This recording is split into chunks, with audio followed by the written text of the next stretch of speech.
West Indies or Calypsos were great cricketers, but today they are struggling to put together a whole team.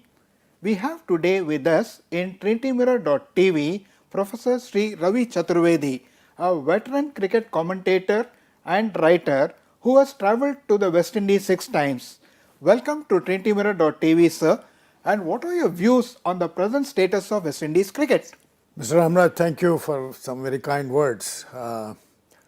You see, if you look at the casual glance at the history of West Indies cricket, it reveals a very unique and very peculiar story. West Indies entered into the fraternity of International Cricket Council, which was then known as Imperial Cricket Council, conference rather, and started playing its test cricket from 1928. Over the years, I find that the West Indies cricket has gone through its ups and downs. There have been individual brilliance, there's no doubt about it, and that individual brilliance certainly lit up the entire international cricket, like George Headley at one time, Larry Constantine and so on, in the good old days. But as a team, there was one individual who put West Indies cricket together. The insularity from which the jealousy between the different islands, that took a very heavy toll of the West Indies cricket, so it could never come up. But it was Sir Frank Worrell who put all these ideas on the backbench and said, we are a composite country and we are a composite team. And in fact, West Indies is the only cricket team. Otherwise, each island is a separate sovereign nation and they have their own teams in the Olympics. But fortunately, it's the game of cricket which holds them together.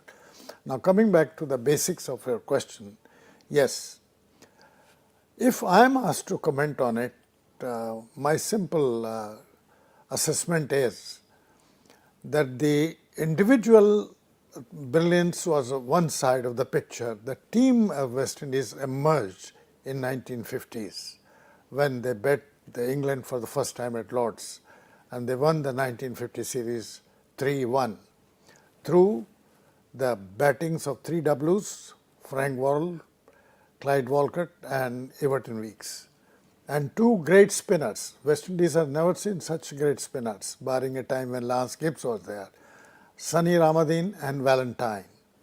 And the impact of this victory was so immense on the West Indies psychology that the great Calypsonian Lord Kitchener walked onto the holy turf of Lord's along with some of his West Indian friends, and they composed a calypso.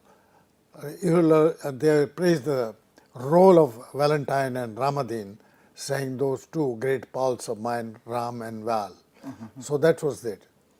Then the phase came. From that phase onwards, the famous tie test came up, where that was an exceptional series in the post-war era when the world was under the trauma of economic repression. And that was the time when I think the cricket was in intensive care unit. The fast life which emerged in the post-war era for the reconstruction, the cricket did not fit into the scenario. And therefore, in fact, the English counties were suffering, their coffers were empty. The edifice of cricket, it seemed, was crumbling. So that is the time when they came up with the idea of one-day cricket. But before that, it was the great series of in Australia, West Indies, in Australia, Australia captained by Richie Benaud and West Indies captained by Frank Worrell. They decided that they will play attractive cricket, attacking cricket, and the result was the first tie test. Imagine a last over where three batsmen are still to bat and there are only 8 balls. Those days in Australia there used to be 8 ball over, and those 8 balls were bowled by today's legend Service Hall, and the match ended. At that time nobody knew, the term tie was not known. So both the teams thought, and if you look at the picture of the last ball when the match ended by the great throw of Joe Solomon, he had only one eye. From the square leg he had to throw, and the throw was so precise that he got the batsman out and the match ended in a draw. In a tie. The word tie was not known. In fact, both the teams thought that they have won the match till they were told, no, it's an equal score. So that is where their phase came, and then the excellence, the emergence of invincibility, the word, came with the Clive Lloyd's team, when they were able to overrun the entire cricketing world, and they became the champions of world cricket 75, 79. Okay, then we had captains like Gary Sobers, and you mentioned Clive Lloyd, and then we have played like Vivian Richards, we had Andy Roberts, Malcolm Marshall. It was a great team. And what has happened, and why is that they've sort of disintegrated now? And though they have the players of the similar build, like we find tall players, but still they're not able to generate the kind of pace and fear among the other cricketing nations that those players, those legends created. Ramraj, you have a point there, but if you look back at Clive Lloyd's team, the best of the, if I was asked to use a more commercial term, in sense, he has the best of the men and material under his command. Two of the best opening batsmen of the world at that time, that is Gordon Greenwich, initially Roy Fredericks and then Desmond Haynes.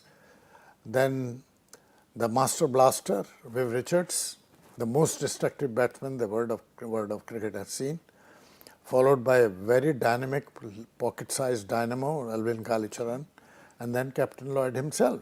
This was a great batting side anybody could boast of. And the icing on the cake was that they had a wicket-keeper batsman in Jeff Dujon. That's another great thing. And then imagine the battery of 5 fast bowlers. All that Clive Lloyd has to do, take the ball from Roberts and give it to Croft, or take the ball from Michael Holding, who opened with Andy Roberts, to Joel Garner, or later on it became Marshall, Malcolm Marshall. Tell me who was the great spinner at that time. Even his own cousin, Lance Gibbs, Clive Lloyd's cousin, he sidelined him because maybe he didn't need him. You have fast bowlers at your command, and don't forget, there are 2 more great fast bowlers who occasionally got time to play for West Indies, Wayne Daniel and Sylvester Clarke. They never got into the team. So it was a perfect combination to demolish any side in the world, and therefore they became the world champions. But every great cricketer is not a great captain. The 2 best batsmen in the post-war era after the Weeks, Worrell and Walcott were Rohan Kanai and Gary Sobers. In fact, I'll call Gary Sobers the greatest all-rounder. The word I haven't seen such a great all-rounder. When I say, let me qualify when I say he's the greatest all-rounder, because Sir Frank Worrell was a good batsman. He could bowl 2 types of bowling. That is, Gary Sobers could bowl 2 types of balls. One medium pacer, another spinner, another wrist spinner, and a great short leg fielder. So he was the greatest all-rounder. But Sir Gary Sobers was not a good captain. He could not command that respect. He could not, the team gel together. Secondly, I will not blame him, because the great players had retired by that time, and he had the leftovers. Imagine the fast bowlers like Dove, like Holder.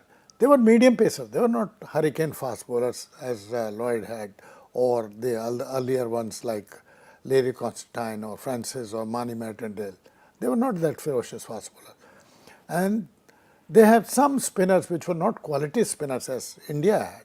So therefore the West Indies cricket started coming down, and that's the time in 71 when we went to West Indies and Sunil Gavaskar created a record and we won the first series against West Indies. It is in this post-war era. In fact, the Clive Lloyd also didn't start on the right side because he was humiliated in Australia. 6-match test series, they lost 5-1. He had Roberts with him, he had Viv Richards with him, he had Holding with him. But this was the time when they were building up. And eventually, Clive Lloyd's team annihilated England for the first time when they were there. They had a tough time against India in West Indies 76, where I was also there. But that is, Tony Gregg's team had a bad time against, though Tony Gregg, mocked at them, but it was the other way around. And from there onwards, the West Indies cricket picked up, and they got a tag which is known as invincible side under Clive Lloyd. So now, in retrospect, we spoke about the World Cup, Prudential World Cup it was called then, 75, 79 they won. 83 it could have been a hat-trick, but India's Kapil Devils seems to have demolished them. Do you think that kind of a defeat sort of had a morale worked on the morale of the team, and that's where the sort of a downfall began in West Indies cricket? If you go back, I think this scenario starts from there. Before the World Cup, India toured West Indies, and for the first time in a one-dayer, India were able to defeat West Indies in Georgetown, Guyana in one-dayer. That showed that the invincibility of the Clive Lloyd's team was on a downtrend. Now, again in the World Cup, India was again able to beat the West Indies in the league matches. So this is the second time India was able to beat the West Indies. Final, there are two sides of this story. One is that it was a low-scoring match, 183 runs. So maybe the West Indians were overconfident. The way Viv Richards played a pull shot, which was not necessary, and that caused their downfall. One side of the story is that it was overconfidence. The other side of the story is, which is perhaps to do with the performance of the players. Look at the age group of the fast bowlers, or most of the players of the West Indies team at that time. They were above 30 plus. They were on the downhand trail. They were down the hill at that time. And this was shown after that year. If you look at the history of West Indies cricket, the cricket in West Indies, the performance of the West Indies team started going down. And when Viv Richards took over from Clive Lloyd, he could not maintain that momentum. Thank you very much, sir, for this brief description about West Indies cricket. Thank you.